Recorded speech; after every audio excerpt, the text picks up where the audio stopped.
बोली आयो लाल चौ जय झूलेलाल। दाड़ो सुठो।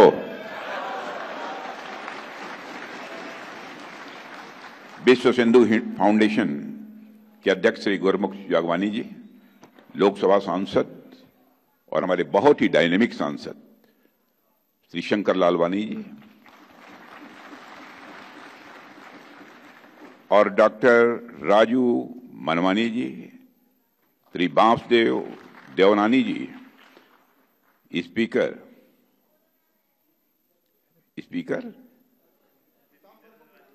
अच्छा पीताम्बर को, श्री श्रीचंद जी कृपलानी, श्री भगवान दास जी शबनानी, श्री अशोक जी रोहानी, श्री कुमार जी एलानी, डॉक्टर पायल कुकरानी, श्री किशोर अजमानी और यहाँ मौजूद हमारे सिंधी समाज के सभी सम्मानित बहनों एवं भाइयों,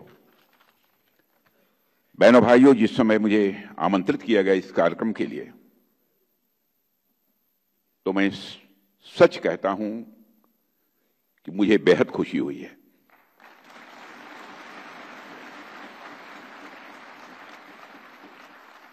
सिंधी समाज का आज से नहीं वर्षों से मेरा बहुत ही नजदीकी रिश्ता रहा है, अपनापन का रिश्ता रहा है, क्योंकि हमारा जो संसदीय निर्वाचन क्षेत्र है, उस संसदीय निर्वाचन क्षेत्र लखनऊ में भी बड़ी संख्या में हमारे सिंधी समाज के लोग रहते हैं। मैंने लखनऊ में देखा है कि जब भी कोई राष्ट्रीय स्तर का कोई कार्यक्रम हो, आयोजन हो अथवा कोई अभियान हो, बढ़ चढ़कर उसमें अपनी भागीदारी यदि कोई सुनिश्चित करता है तो हमारे सिंधी समाज के लोग करते हैं। आज मैं जब आप सबके बीच यहां पर खड़ा हूं, इस मंच पर आते ही मुझे याद आई श्रद्धेय संत आसुराराम जी महाराज के। हमारे लखनऊ में रहते थे, प्रायः मैं जाता था तो उनका दर्शन करता था, लेकिन विधि का विधान है, जो आया है उसे शरीर त्यागना ही है। अब वो हमारे बीच नहीं रहे, मैं आप सबके बीच अपनी तरफ से भी उन्हें श्रद्धांजलि अर्पित करता हूं। साथियों, आप सबके बीच इस कार्यक्रम में उपस्थित होकर सचमुच मुझे बेहद खुशी हो रही है।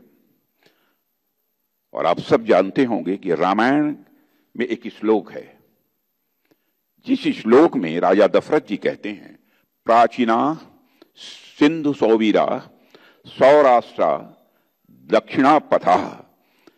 इस श्लोक से साफ हो जाता है कि सिंधु प्रदेश राजा दशरथ के राज्य का हिस्सा था।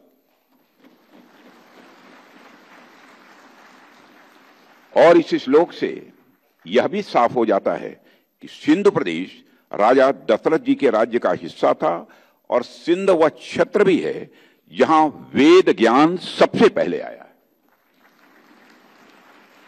ओम का उच्चार भी यहां सबसे पहले हुआ है। यही इसकी विशेषता है।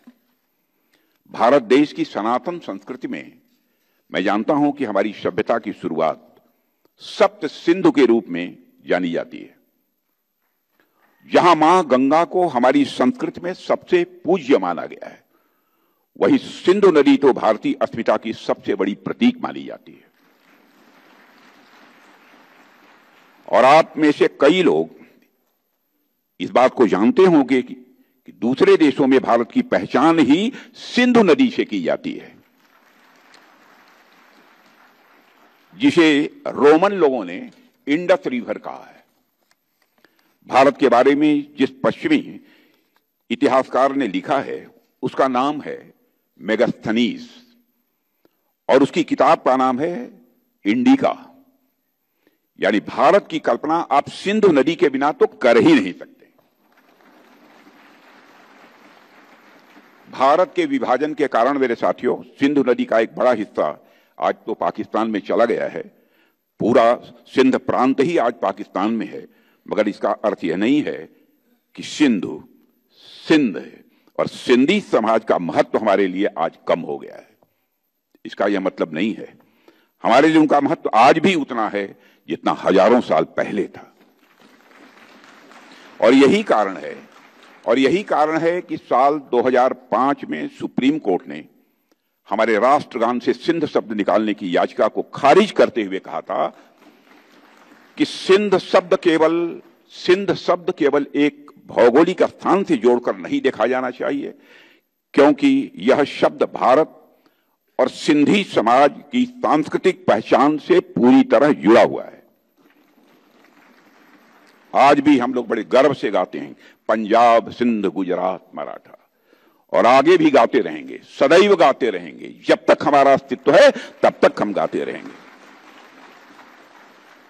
और साथियों, आज हम जब सिंधी समाज की बात करते हैं तो हम केवल एक समुदाय की बात नहीं करते हैं, बल्कि एक ऐसी विरासत की बात करते हैं जो सनातन का अटूट हिस्सा है, जिसकी जड़ें भगवान राम से जुड़ी हुई हैं, जिसने हमारी संस्कृति और सभ्यता को समृद्ध करने में अपना बहुत बड़ा योगदान किया है। ऐसी विरासत को मैं हृदय से प्रणाम करता हूं। देवियों और सज्जनों, आज सिंधी समाज भारत और विश्व भर में अपनी मेहनत और प्रतिभा के लिए जाना जाता है। सिंधी समाज ने अपनी मेहनत से, अपनी प्रतिभा से भारत में ही नहीं बल्कि विश्व में एक अपनी पहचान बनाई है, और सिंधी समाज ने अपनी अनूठी पहचान को बराबर बनाए रखा है। यह सिंधी समाज की सबसे बड़ी विशेषता है। चाहे वो सिंधी भाषा की मिठास हो, या संत काव्य हो, या फिर सिंधी कला की जीवंतता हो, यह हमारी साझा परंपराओं को दर्शाते हैं। और साथियों, विभाजन के कठिन दौर में जब सिंधी समाज को अपनी जन्मभूमि छोड़नी पड़ी थी, पलायन करना पड़ा था, मैं मानता हूं तब भी आपने हिम्मत नहीं हारी थी। यह आपकी विशेषता है। आपने न केवल अपने लिए एक नई शुरुआत की, बल्कि व्यापार, शिक्षा, कला और सामाजिक सेवा के क्षेत्र में जो आपने अभूतपूर्व योगदान दिया है, उसे किसी भी सूरत में भुलाया नहीं जा सकता है। और साथियों, सिंधी समाज के संतों और महान आत्माओं ने मानवता को बहुमूल्य संदेश दिए हैं। इस सच्चाई को भी कोई नकार नहीं सकता है।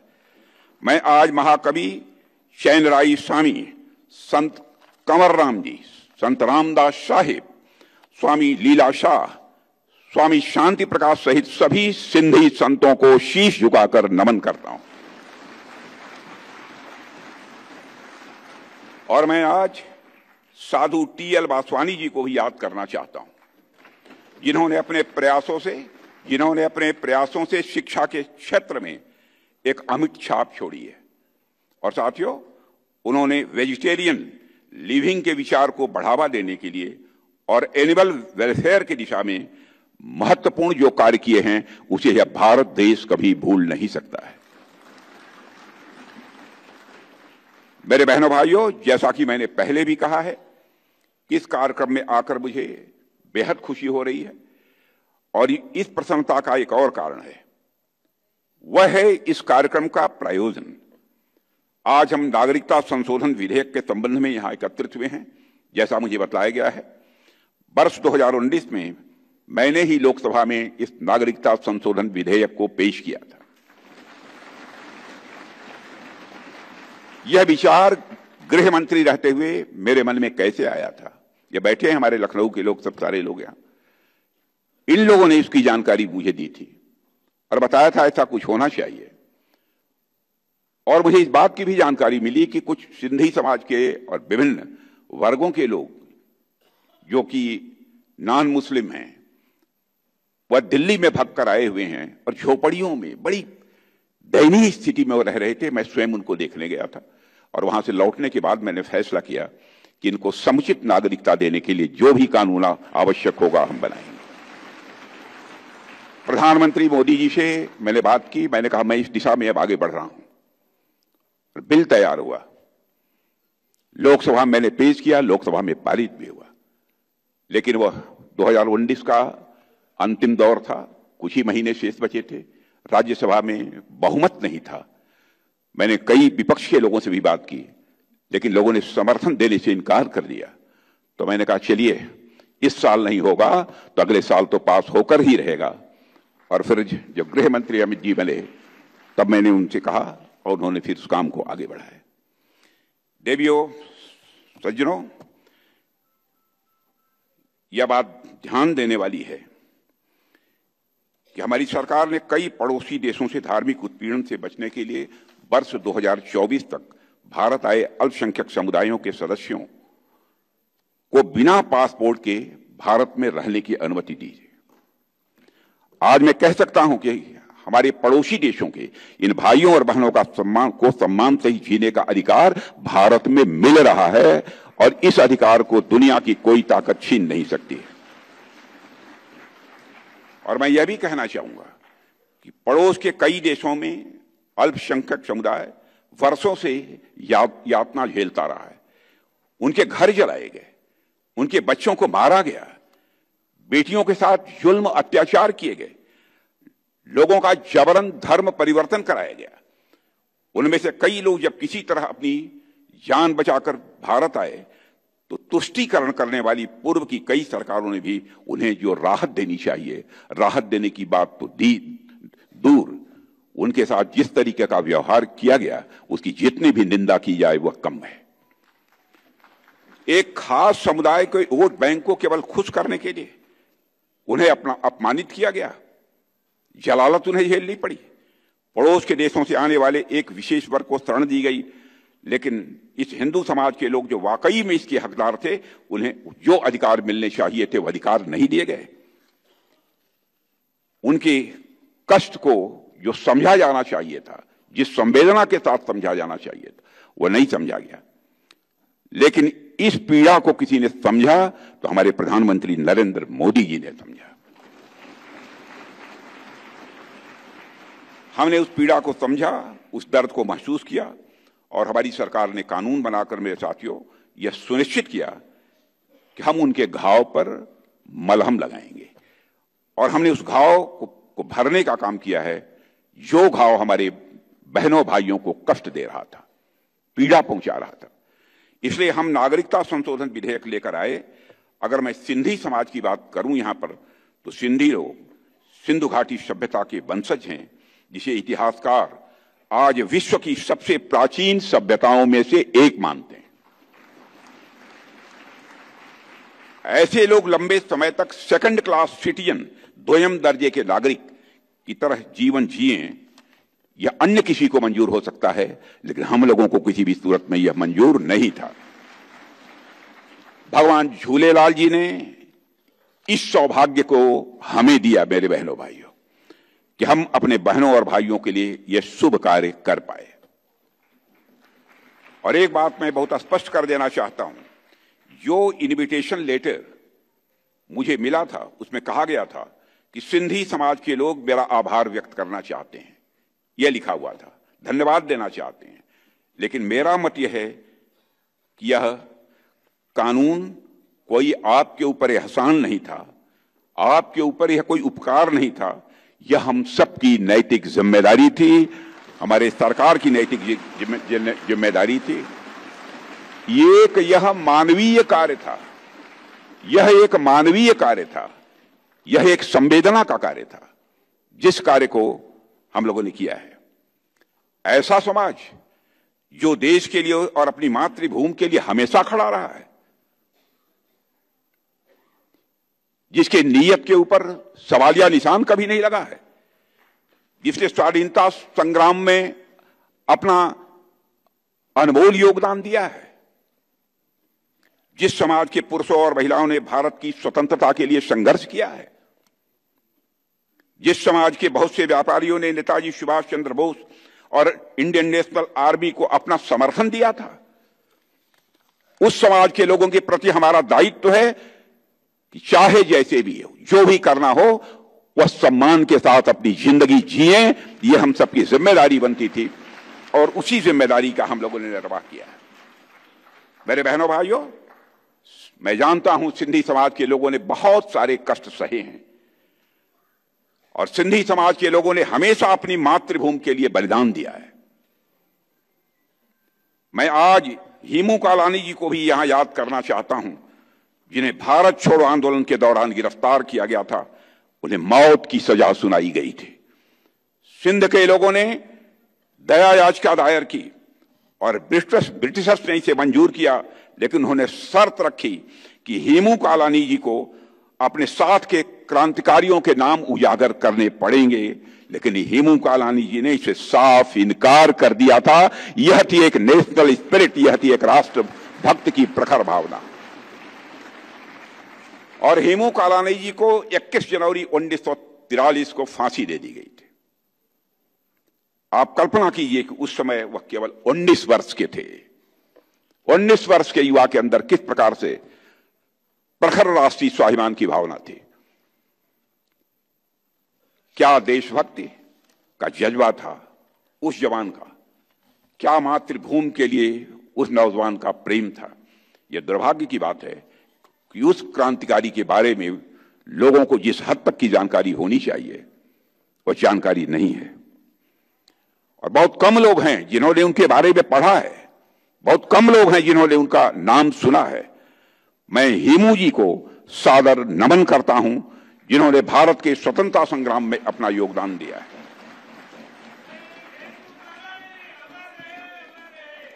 साथियों, वर्ष 1947 में जब भारत स्वतंत्रता का उत्सव मना रहा था, तब विभाजन की त्रासदी की वजह से बहुत बड़ी जनहानि हुई थी और लाखों लोगों को अपने घरों से विस्थापित होना पड़ा था। इस कारण सिंधी समाज को भी बहुत कुछ खोना पड़ा है। साथ ही उन्हें एक छल का भी शिकार होना पड़ा। वह छल किया उस समय की सरकार ने। पार्टीशन के समय कांग्रेस ने सिंध के लोगों को भारत आने के लिए मना किया। पार्टीशन के समय सिंध के लोगों को आने के लिए उन्होंने मना किया, जबकि उन लोगों को पता था कि सिंध में हिंदू माइनॉरिटीज को कितना खतरा था। भारत के विभाजन की घोषणा के तुरंत बाद अखिल भारतीय कांग्रेस समिति ने 14 जून को दिल्ली में एक बैठक बुलाई और उस बैठक में सिंध, पंजाब और बंगाल के हिंदुओं और सिखों ने विभाजन के विचार का विरोध किया था। उन्होंने इस बैठक में विभाजन के खिलाफ मतदान भी किया था और यह भी मांग की थी कि उसकी सुरक्षा के लिए प्राविधान किए जाएं। हालांकि कांग्रेस के उच्च नेतृत्व ने उनकी मांगों को अनदेखा कर दिया था। उस समय ऐसे समय में राष्ट्रीय स्वयंसेवक संघ ने सिंधी समाज की बेहद मदद की थी। मैं समझता हूं कि सिंधी समाज उसे नहीं भुला सकता। संघ ने हिंदू समाज के लोगों को सेल्फ डिफेंस ट्रेनिंग भी दी थी और 1943 से लेकर 1947 तक संघ के तत्कालीन सरसंघ चालक श्री गोलवलकर जी ने कई बार सिंध का दौरा भी किया था। वे सिंध के सभी प्रमुख शहरों में गए थे और वहां के प्रमुख हिंदू और सिंधी नेताओं, व्यापारियों, वकीलों और शिक्षाविदों से मिले। और जब अगस्त 1947 के प्रारंभ में उन्होंने कराची का दौरा किया तो लाखों की संख्या में सिंधी हिंदुओं ने उनका स्वागत किया था। इस दौरान संघ से सिंधी जुड़ाव स्वाभाविक रूप से बढ़ा था। और साथियों, भारतीय जनता पार्टी हमेशा से सिंधी समाज के लोगों और उनकी संस्कृति के पक्ष में खड़ी रही है और भविष्य में सदैव खड़ी रहेगी। और बहुत कम लोगों को यह बात याद है कि सिंधी भाषा को 8वीं अनुसूची में शामिल करने के लिए श्रद्धेय अटल बिहारी वाजपेयी ने बहुत ही प्रयास किए थे। और वर्ष 1957 में जब अटल बिहारी वाजपेयी पहली बार लोकसभा के सदस्य चुने गए थे तो उन्होंने एक गैर सरकारी विधेयक भी संसद में पेश किया था, जिसमें उन्होंने सिंधी भाषा को संविधान की 8वीं अनुसूची में शामिल करने की मांग की थी। लेकिन श्रद्धेय अटल बिहारी वाजपेयी जी के द्वारा पेश किया गया यह बिल संसद में विरोध के कारण पारित नहीं हो पाया था। वर्ष 1967 में जब लोकसभा में सिंधी भाषा को 8वीं अनुसूची में शामिल करने के लिए बिल आया तो श्रद्धेय अटल जी ने इसका समर्थन करते हुए कहा था, मैं उनका कोट आपके सबके सामने रखना चाहता हूं, जो अटल बिहारी वाजपेयी जी ने कहा था, सिंधी में भारत की आत्मा बोलती है, सिंधी में भारत की आत्मा बोलती है। सिंधी का रक्षण और विकास हमारे देश के सांस्कृतिक विकास का ही एक अंग है। मैं हिंदी भाषी हूं, लेकिन सिंधी मेरी मौसी है और मैं सिंधी का उतना ही आदर करता हूं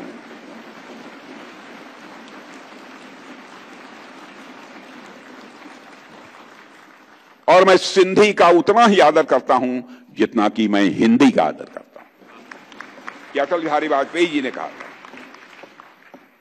यह स्टेटमेंट इस बात का सबूत है कि हम हमेशा से ही सिंधी लोगों के सम्मान के लिए खड़े हुए हैं, उनके हक के लिए खड़े हुए हैं और सिंधी समाज के अधिकार के लिए बहनों भाइयों खड़े हुए हैं और भविष्य में भी जब भी जरूरत होगी खड़े होते रहेंगे।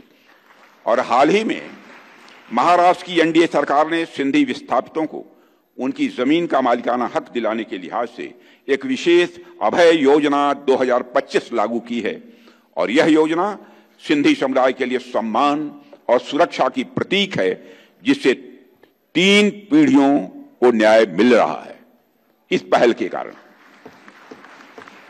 और मैं यहां पर आदरणीय लाल कृष्ण आडवाणी जी का भी जिक्र करना चाहता हूं। हमारे नेता थे, आज हैं। आडवाणी जी ने अपनी एक पुस्तक में लिखा है कि सिंधी हिंदू और विशेषकर उनकी पीढ़ी के लोग अभी भी भारत से सिंध को अलग करने की बात को स्वीकार नहीं कर पाए हैं। न केवल सिंध में बल्कि पूरे भारत में हिंदू सिंधु नदी को पवित्र मानते थे। सिंध के कई मुसलमान भी मानते थे कि सिंधु का जल मक्का के आबे जमजम से कम पवित्र नहीं है। यह मैं उनका कोट बतला रहा हूं, यह आडवाणी जी का कोट है। आज सिंध की भूमि, मेरे बहनों भाइयों, यह भारत का हिस्सा भले ही न हो, लेकिन सभ्यतागत रूप से सिंध हमेशा भारत का हिस्सा रहेगा। और जहां तक जमीन की बात है तो बॉर्डर्स तो बदल सकते हैं, क्या पता कल को सिंध भारत में फिर से वापस आ जाए।